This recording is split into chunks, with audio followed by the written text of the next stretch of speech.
नमस्कार शिक्षक मित्रांनो, निपुण महाराष्ट्र अभियान अंतर्गत कौशल्य लेखन, श्रुतलेखन कौशल्याचा विकास व सराव, अध्ययन स्तर क्रमांक 10, 2 ते 3 शब्दांची 1 ते 2 सोपी वाक्ये ऐकून योग्य गतीने लिहितो या स्तरावर आज आपण माहिती बघणार आहोत। मित्रांनो, आपल्याला माहीतच आहे की भाषा विकासाची जी 4 मूलभूत कौशल्ये आहेत त्यातील शेवटचे आणि महत्त्वपूर्ण कौशल्य म्हणजेच लेखन कौशल्य होय। ही चारही कौशल्ये परस्परावलंबी आणि परस्पर पूरक आहेत। पायाभूत भाषा विकास अभ्यास दृष्टिकोनांतर्गत असे लक्षात आले की भाषा कौशल्याचा विकास हा समग्रतेने होतो। बालके लेखन आणि वाचन हे दोन्ही कौशल्ये एकाच वेळी आत्मसात करू शकतात।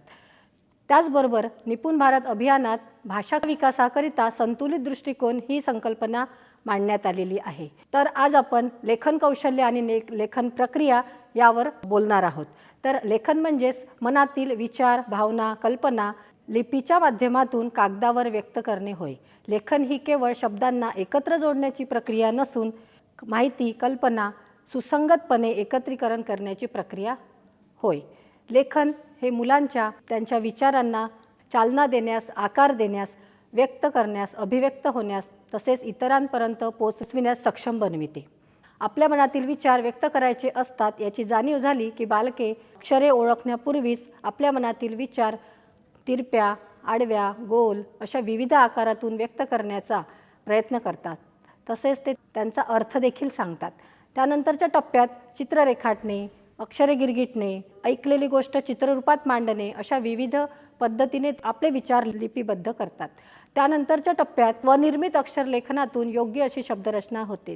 सोबतच व्याकरण, विरामचिन्हे आणि शुद्ध लेखनाचे औपचारिक नियम देखील पाळण्यास बालके सुरुवात करतात। आणि त्यानंतरचा अंतिम टप्पा म्हणजेच विद्यार्थी स्वतःच्या दृष्टिकोनातून स्वलेखन करण्याचा प्रयत्न करतात। लेखन कौशल्य विकसित करण्यासाठी त्याआधी लेखन कार्यनीती आपण समजून घेऊया। तर लेखन कार्यनीती ठरविताना प्रमुख 4 प्रकार पडतात। त्यातील पहिला प्रकार म्हणजेच नमुना लेखन होय। यालाच आपण प्रात्यक्षिक लेखन असेही म्हणतो। यामध्ये शिक्षकांनी लेखनाचे प्रात्यक्षिक देणे आवश्यक असते। शिक्षकाने उच्चारण करत करत लेखनाचे प्रात्यक्षिक करावे आणि विद्यार्थ्यांना लेखन या प्रक्रियेकडे अभिव्यक्त क्रिया म्हणून पाहण्यास प्रोत्साहित करावे। यामध्ये उदाहरण द्यावयाचे झाल्यास शिक्षक फळ्यावरती शब्दचक्र तयार करतील, प्रश्नाची उत्तरे लिहितील, तसेच कवितेच्या ओळी पूर्ण करणे या प्रकारचे उदाहरण आपल्याला देता येईल। यानंतरचा दुसरा प्रकार म्हणजे सहभागी लेखन होय। सहभागी वाचनाप्रमाणे सहभागी लेखन ही देखील अत्यंत महत्त्वाची लेखन प्रक्रिया आहे। यामध्ये शिक्षक बालकांना त्यांच्या बरोबरीने लिहिण्यास मदत करतात। विद्यार्थ्यांचा सहभाग घेत केलेले लेखन म्हणजे सहभागी लेखन होय।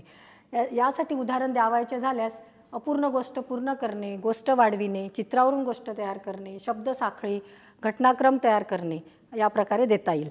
यानंतरचा तिसरा प्रकार म्हणजेच मार्गदर्शित लेखन होय। यामध्ये शिक्षकांच्या मदतीने सूचनांच्या आधारे आणि मर्यादित संरचनेत केलेले लेखन म्हणजेच मार्गदर्शित लेखन होय। मार्गदर्शित लेखन हे विद्यार्थ्यांनी स्वतंत्र लेखन करण्याआधी एक आधार म्हणून वापरले जाते।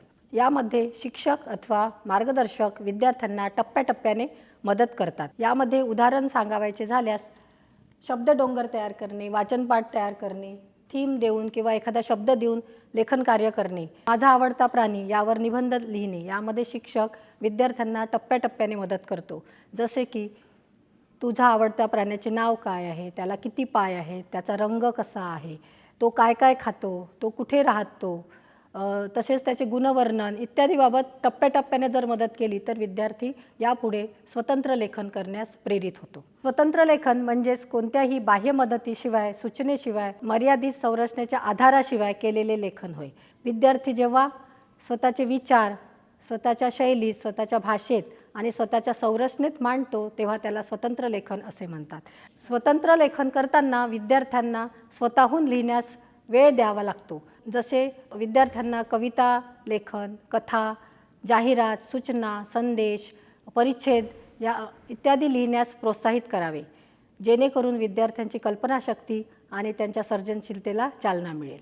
यामध्ये उदाहरण द्यावयाचे झाल्यास 3 शब्दावरून गोष्ट तयार करणे, 3 शब्द दिले असता कविता तयार करणे, अपूर्ण गोष्ट पूर्ण करणे, चित्रावरून गोष्ट तयार करणे, अनुभव कथन करणे, मत मांडणे, सारांश लेखन करणे अशा प्रकारे लेखन कार्यनीती निश्चित करून वर्ग अध्यापनामध्ये अध्ययन अनुभव देताना कृती, खेळ आणि साहित्याचा अधिकाधिक वापर करून आपल्याला लेखन कौशल्य विकसित करता येते, जेणेकरून आपल्या विद्यार्थ्यांचे अनुलेखन, श्रुतलेखन आणि स्वतंत्र लेखन हे अचूक आणि योग्य गतीने होईल. जास्तीत जास्त लेखन कौशल्याचा सराव घेऊन अधिकाधिक खेळ, कृती आणि साहित्याच्या माध्यमातून आणि हसत खेळत कशा प्रकारे अनुभव देता येईल आणि त्यांचं लेखन कौशल्य कशा प्रकारे विकसित करता येईल याचा आपण प्रयत्न करूया. धन्यवाद.